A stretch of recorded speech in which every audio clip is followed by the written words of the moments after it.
అందరికీ జేబీఎం. నేను Rajesh Mahasen. Welcome to Mahasen media. ఏమంటే సినిమాలోనే ఒక సీన్ పెడుతున్నారండి. ఇది ఎందుకు పెడుతున్నారో నాకు తెలీదు.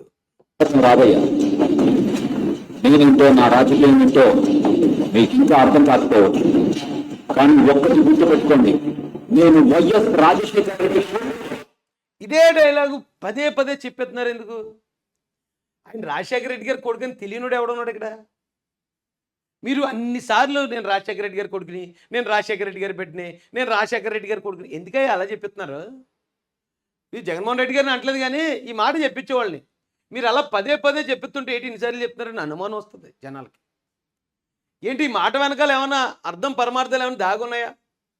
ఎందుకు నేను రాజశేఖర రెడ్డి పెట్టిని, నేను వైఎస్ఆర్ పెట్టిని, ఎందుకు పదే పదే తెలియనివాడు ఎవడున్నాడు? ఒకవేళ నువ్వు ఎక్కడికి వెళ్ళండి, నార్త్ ఇండియా వెళ్ళండి, నేను గతంలో ఫార్మర్ సీఎం కాంగ్రెస్ పార్టీ నుంచి వైఎస్ రాజశేఖర రెడ్డి గారు పెట్టని అని చెప్పుకుంటే ఓకే, వాళ్ళకి తెలియదు కాబట్టి. ఆంధ్ర తెలంగాణలో జగన్మోహన్ రెడ్డి గారు వైఎస్ఆర్ పెట్టని తెలియనుడు ఎవడున్నాడు? ఆయన గురించి ఎందుకే సినిమాల్లో అన్ని డైలాగులు పెట్టిస్తున్నారు మీరు? దయచేసి ఈ డైలాగ్ కట్ చేయండి, ఆ పద్ధతి కాదు అది.